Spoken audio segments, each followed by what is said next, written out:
Hello guys, how are you all? இன்றைக்கி நம்ம கீழடி அப்படின்னு சொல்லப்படுற அந்த எக்ஸ்கவேஷன் சைட்டில் சுற்றி நிறைய கான்ட்ரவர்சிஸ் இருக்குது.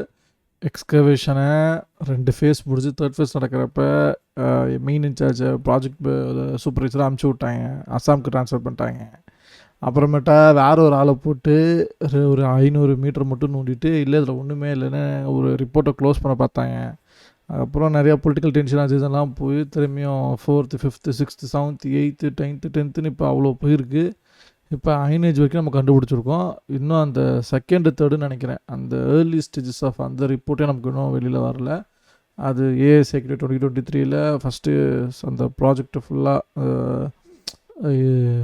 அந்த எக்ஸ்கவேஷன் ஃபுல்லாக ஹேண்டில் பண்ண இன்சார்ஜ் இருப்பார்ல, சூப்பர்டென்டென்ட்னு, அவர் வந்து ரிப்போர்ட்டை சப்மிட் பண்ணி 2023 கொடுத்து அது 2 வருஷம் ஸ்டால் ஆகி இப்போ தான் கொஞ்சம் மாதத்துக்கு முன்னாடி இதில் நிறையா நாங்கள் எக்ஸ்டர்னலாக வெளில இருந்து பியர் தரவாக நாங்கள் செக் பண்ணி பார்த்தோம். ஸோ 2-3 ஃபைண்டிங்ஸில் வந்து திருத்தங்கள் பட வேண்டியது இருக்குது, சேஞ்சஸ் பண்ணணும் அப்படின்னு சொல்லி கேட்குறப்ப தலைவன் அதெல்லாம் பண்ண முடியாது, நான் பண்ணது எல்லாமே சயின்டிஃபிக் மைண்ட்ஸாக சவுண்டாக தான் பண்ணியிருக்கேன், ஸோ இதுதான் என்னோடய ரிப்போர்ட், நல்லது மாற்ற முடியாது அப்படின்னு சிம்பிளாக சொல்லிட்டாப்புல. ஸோ அதனால் அதை சுற்றி இப்போ மிகப்பெரிய கான்ட்ரவர்சி ஓடிட்டுருக்கு. இது ஓவரால் கான்டெக்ஸ்ட்டு. கீழடினா என்ன, கீழடியோட எக்ஸ்கவேஷன் பார்ட் என்ன, எதனால் ஸ்டேட் கவர்மெண்ட்டுக்கும் சென்ட்ரல் கவர்மெண்ட்டுக்கும் லாகரேட்ஸில் இருக்காங்க, எதனால் ஒருத்தவங்களுக்கு ஒரு ஒரு ஒரு ஒரு எப்படி சொல்கிறது, ஒரு அஜெண்டா மாதிரி ஒவ்வொருத்தவங்களுக்கு தனக்குன்னு ஒரு ஒரு ஒரு அஜெண்டா ஏன் இருக்குது அப்படிங்கிறத தீர்த்து பொலிட்டிக்கல் அஜெண்டான்னு வச்சுப்போமே, ஏன் இருக்குங்கிறது தெரிஞ்சு ஒன்றா பார்த்துருவாங்க. ஸோ ஸ்ட்ரெயிட்டாக நான் ஸ்க்ரீன் ஷேர் பண்ணுறேன். ஃபஸ்ட்டு கீழடி கான்ட்ரவர்சினா என்ன? டு சம்மிட் அப் சம்மரைஸாக பார்த்தீங்கன்னா, Keezhadi controversy refers to the disputes and debates surrounding the archaeological excavations at the Keezhadi site. நிறைய பேருக்கு இது இங்கிலீஷ் சேனலில் அதை ப்ரொனவுன்ஸ் பண்ண தெரில, கீசடி அப்படிலாம் படிக்கிறாங்க. அது தமிழுக்கே உரிய ழகரம். So Keezhadi site in Tamil Nadu, India. The site located in the Sivaganga district has been under excavation since 2005. கிட்டத்தட்ட இப்போ டெக்கேடாக ஆகும் போது, 2005 ஆரம்பிச்சது. It is believed to date back to the Sangam period, that is 580 BC to 200 BCE. இந்த பீரியட் சம்மந்தப்பட்ட excavations அங்கே கிடைக்குன்னு கருதப்பட்டு and then they went for the excavation. இப்போ ஆர்கியாலஜிக்கலாக இதுதான் ப்ரொசீஜர். ஃபஸ்ட்டு ஒரு லிட்ரேச்சர், ஏதோ ஒரு அடிப்படையில் ஒரு அனுமானத்தில் ஒரு சைட்டை தேர்ந்தெடுத்து அதில் எக்ஸ்கவேஷன் பண்ணி பார்ப்பாங்க. The excavation has uncovered a significant number of artifacts including pottery, tools and structural remnants suggesting the existence of a sophisticated urban civilization in South India. அதாவது முன்னால் இருக்க அந்த வளர்ந்த நாகரிகங்கள்னு சொல்லப்படுறப்ப நமக்கு ஹரப்பா அப்படின்னு சொல்லப்படுற அந்த இண்டஸ் வேலி சிவிலைசேஷன் ஒன்று தான் நமக்கு தெரியும்.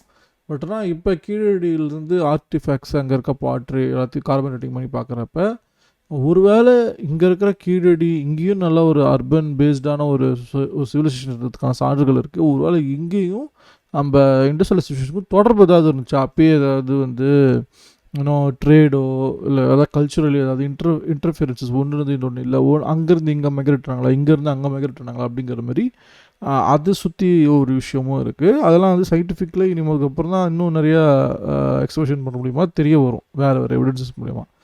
ஸோ இந்த எக்ஸ்கவேஷன் ஃபெயில்டுனா கிடையாது, it has uncovered significant number of artefacts. இது வந்து சக்ஸஸ்ஃபுல்லான ஒரு விஷயம். இன்க்ளூடிங் இது சொல்கிறாங்களா பாட்ரி, டூல்ஸு, ஸ்கல்ச்சரல் எலிமெண்ட்ஸ்னு ஏகப்பட்ட விஷயங்கள். அது இப்போ கீழடி பக்கத்தில் அங்கேயே நம்ம ஒரு எக்ஸிபிஷனாக வச்சுருக்காங்க government. So one of the main points of the contention has been the transfer of K Amarnath Ramakrishna. இவர் தான் லீடு ஆர்கியாலஜிஸ்ட். ஃபஸ்ட்டு இவரை தான் ட்ரான்ஸ்ஃபர் பண்ணுறாங்க. இதுதான் மிகப்பெரிய பஞ்சாயத்து ஆகுது. 2015 தோண்ட ஆரம்பிக்கிறாங்க. அப்புறம் ஃபஸ்ட்டு 2 இவர் தான் பண்ணுறாரு. திடீர்னு ஃப்ரம் த கீழடி சைட்டில் இவர் கே அமர்நாத் ராமகிருஷ்ணனை ட்ரான்ஸ்ஃபர் பண்ணுறாங்க. அடுத்தது இதுக்கப்புறம் இதில் மென்ஷன் பண்ணல, பொலிட்டிக்கல் கரஸுக்காக பண்ணாமல் இருக்கேன். அடுத்தது ஸ்ரீராம் ஏதோ ஒருத்தர் பேர், அவரை வச்சு 500 மீட்டர் மட்டும் தோண்டி இங்கே ஒன்றும் பெருசாக எதிர்பார்த்த அளவுக்கு கொஹிசிவாக ஒரு ஒரு தொடர்ச்சியாக எந்த ஒரு எவிடன்ஸுமே கிடைக்கல அப்படின்னு சொல்லி இது மூட பார்த்துருக்காங்க. In 2016-17, after the second season of the excavations, Ramakrishna was transferred to the ASA Guwahati circle, which led to the allegations that ASA was attempting to stall the project. Ramakrishna challenged the transfer order. He went, நான் இதில் work பண்ணுறேன், அதெல்லாம் பண்ணுவேன். And the ASI clarified that the transfer was in accordance with its policy. வேறு ஒன்றும் இல்லை, இவங்க வந்து கவர்னரை போடுவாங்க, அந்த டெனர் முடியும், இவங்க ரினியூ பண்ண மாட்டாங்க, கவர்னரை மாற்றவும் மாட்டாங்க, ஆனால் எதுவுமே சொல்லாமல் இருப்பாங்க. அவர் அப்படியே அந்த எக்ஸிஸ்டன்ஸில் அப்படியே வாழ்ந்துக்கிட்டே இருப்பார், ஒட்டுரணி மாதிரி. ஸோ இதெல்லாம் இவங்க அழகாக பண்ணுவாங்க. நம்ம இந்த மாதிரி ஒரு ஒரு ஒரு ஆஃபீஸர்ஸையோ இந்தமாதிரி அட்மினிஸ்ட்ரேஷனுக்கு ஒருத்தவங்களோ அவங்களுக்கு பொலிட்டிக்கலி அவங்களுக்கு நெரேட்டிவ்க்கு அஜெண்டாக்கு எதிராக இருக்காங்கன்னா, பாருங்கள் நாங்கள் பாலிசி இப்படி தான் பண்ணுறோம். In accordance with its policy the tenure limits superintending archaeologist எஸ்ஏன்னு சொல்லப்படுற அதை வந்து மாற்றி தான் ஆகணும். பர்டிகுலர் இன் சர்க்கிள் 2 years தாங்க மாற்றுறோம் அப்படின்னு ஒரு வேலையை பார்த்துருக்காங்க.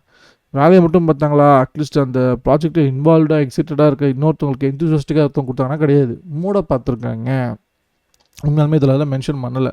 அடுத்தது another significant controversy emerged when the Archaeological Survey of India, that is ASI, requested revisions to the Ramakrishna's 982-page excavation report. அந்த அவர் வந்து நான் எக்ஸ்கிரிப்ஷன்லாம் பண்ணி ரிப்போர்ட் சப்மிட் பண்ணுவாங்களே ஏஎஸ்ஐ க்ரெடென்ஷியல்ஸ்க்கு பப்ளிஷ் பண்ணுறதுக்கு, அதுக்கு இந்த 982 பேஜ் பக்கத்தில் அந்த ரிப்போர்ட்டை திருத்தம் செய்யுங்க அப்படின்னு சொல்லி ஒரு வேலையை பண்ணியிருக்கேன். அவர் என்ன பண்ண மாட்டேன்ட்டார். Which he submitted in 2023 2023 submit பண்ணது. The ASI stated the report unit to be revised based on feedback from the external experts to enhance it scientific accuracy and authenticity. இவங்க யார்? அதாவது இப்போ நம்ம வந்து என்ன பண்ணுறோம், கார்பன் டேட்டிங் பண்ணி ஐனின் ஸ்டார்டட் ஃப்ரம் தமிழ்நாடுன்னு சொல்லி நம்ம என்ன பண்ணுறோம், காட்டுறோம் யார் ஆட்டெல்லாம் நாங்கள் இந்த எவிடன்ஸை கொடுத்தோம், யார் யாரெல்லாம் எந்தெந்த சென்டர்லாம் கார்பன் டேட்டிங் பண்ணி சொல்லிச்சு அப்படின்னு. இப்போ எக்ஸ்டர்னல் எக்ஸ்பர்ட்ஸ்ன்னு சொல்கிறாங்களா, யார்கிட்ட கொடுத்தீங்க, எந்த அளவுக்கு அவங்க கிரெடிபிளான எக்ஸ்பர்ட்ஸு இந்த ஃபீல்டில், வேறு கவர்மெண்ட்டுக்கு கொடுத்தீங்களா, ஐ மீன் வேறு நேஷன்ஸ் கண்ட்ரிஸ் கொடுத்தீங்களா, இல்லை இந்தியாவில் இருக்க வேறு ஏதோ ஒரு நிறுவனம் ஒரு ப்ரைவேட் இன்வெஸ்டிகேஷன்கிட்ட கொடுத்தீங்களா, யார்கிட்ட கொடுத்தீங்க, நீங்கள் எதன் கிரெடிபிலிட்டி அடிப்படையில் ஒரு எக்ஸ்கவேஷன் பண்ணி அதை ரிப்போர்ட்டாக சப்மிட் பண்ண வர நீங்கள் மாற்றுங்கன்னு சொல்லுவீங்க. அந்த எக்ஸ்கவேஷனை பற்றி மற்றவங்களுக்கு என்னதுக்கு நாலேஜ் இருக்குது, அவங்க சைட்டில் ஒர்க் பண்ணாங்களா இல்லை பார்வையிட்டாங்களா, எப்படி கிராஸ் வெரிஃபை பண்ணாங்க, கிரெடிபிலிட்டி என்ன இருக்குது, இவங்க எக்ஸ்டர்னல் எக்ஸ்போர்ட் சொன்னாங்களா நல்லா மாற்றணும்னு வந்து நிற்கிறாங்க. This moves part debate supposed institutional credibility and the potential politicisation of the findings. இது சுற்றி ஒரு அரசியல் நடக்குதுங்கிறது கண்டுபிடிக்கப்படுது. அப்புறம் Indologist R Balakrishnan who has studied the Indus Valley civilization and its connection to the South Indian civilizations commented on the situation, highlighting concerns about the professional autonomy of archaeologists and the need for evidence-based history. இப்போ வந்து அனுமானிக்கப்படுறதுன்னு சொல்லுவாங்க. சான்ஸ்கிரிட் இந்த டைமில் இருந்ததுக்குங்கிறதுக்கு evidence எதாவது இருக்கானா, return எவிடன்ஸுக்கு ரொம்ப லேட்டராக கிடைக்குது. ஆனால் வேத காலங்கள்லேருந்து பேசப்பட்டது ஓரல் ட்ரெடிஷன் இருக்குதுன்னு இவங்களாம் ஒரு முத்திரையை ஒரு ஏஜ் கொடுத்துருக்காங்க 1500 BCன்னு.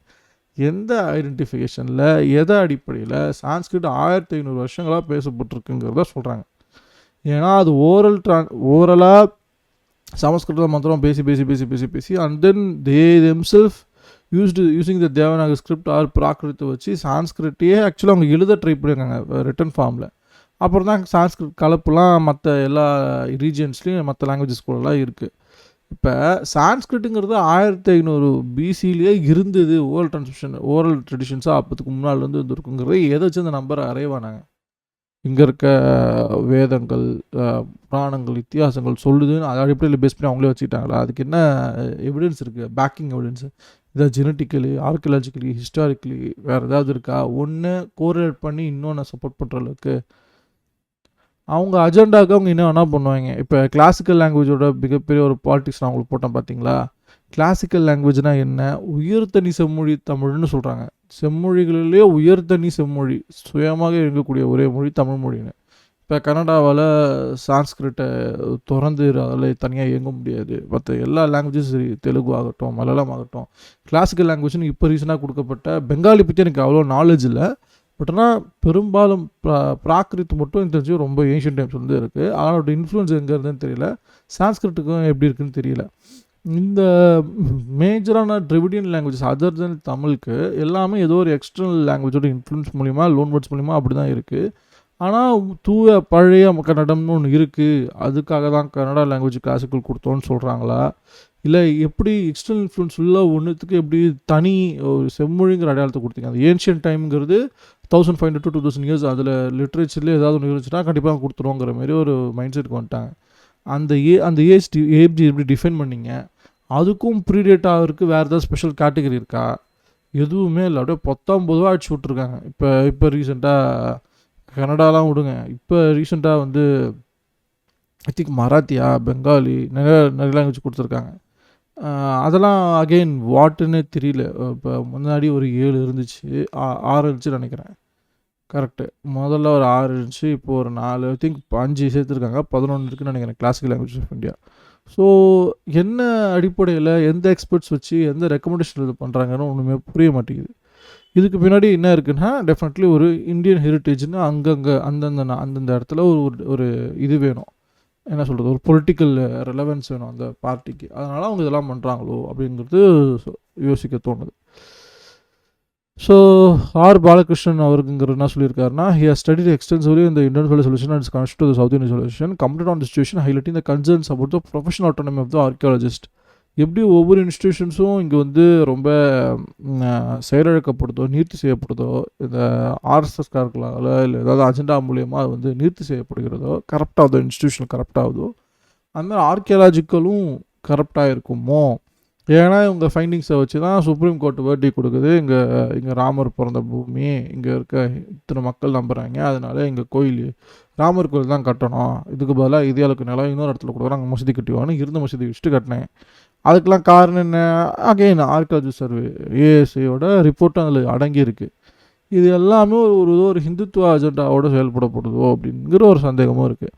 The controversy also involves claims about the cultural and historical significance of the findings.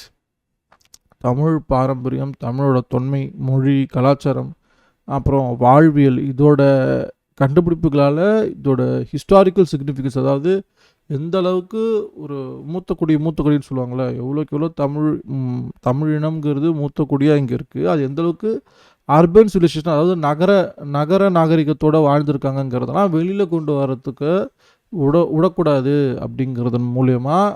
இப்போ இங்கே ஒரு இண்டஸ்ட்ரியலைசேஷன் தான் ரொம்ப பெருசு, அங்கே இருந்தால் எல்லாம் வந்தோங்கிறமே அந்த ஒரு மைண்ட் செட் இருக்குல்ல. இந்த ஆரியன் விசஸ் டிராவிடின் கிட்டத்தட்ட பேசிக்காக சம்மிட்டப் அதுதான். அது ஆரியன் டிராவிடின்னு வச்சுக்கிறீங்களோ, இல்லை நார்த் இந்தியன் சவுத் இந்தியன் வச்சுக்கிறீங்களோ, ஆக மொத்தம் அங்கே 2 விதமான பார்வை இருக்குது. ஜெனட்டிக்கலி இங்கே 2 இருக்குது. ஏஏஎஸ்ஐன்னு ஒன்று இருக்குது, ஏஏஎன்ஐன்னு ஒன்று இருக்குது.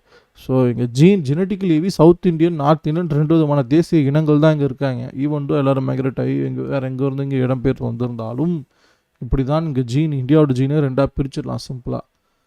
So coming back to this one, it involves the cultural and historical significance of the findings. Some academics and activists argue that the discovery at the Kiradi provide evidence of secular culture in India, South India. அதாவது secular கல்ச்சர்னால் இப்போ கீழடியில் கிடைக்கப்பட்ட அந்த மண்பாண்டை என்னென்னமோ எல்லா பொருட்களும், தொன்மையான பொருட்கள்லையுமே எதுலையுமே கடவுளோட குறிப்புகளோ, கடவுளை பற்றின எந்த ஒரு குறியீடுகளோ, இல்லை எழுத்துக்களோ அந்த மாதிரி எதுவுமே இல்லை. அப்போனா கடவுள் நம்பிக்கை இல்லாத, ஏத்திசம் சொல்ல வரல, கடவுள் சார்ந்து இல்லாத ஒரு நாகரிகம் இங்கே வாழ்ந்திருக்கிறது. கடவுள் ஈடுபாடோ, கடவுள் சார்ந்தோ அப்படின்ற மாதிரி ஒரு பொலிட்டிக்கல்னு சொல்கிற அளவுக்கு, ஒரு ரிலீஜியஸ் அப்படிங்கிற அளவுக்கு ஒரு செக்குலரான ஒரு கல்ச்சர் இங்கே இருக்குது அப்படின்னு சொல்லப்படுது. Which they believe is in odds with the Hindutva agenda of the ruling party. இங்கே வந்து ராமர் கோயில் வச்சு அரசியல் பண்ணுவாங்க.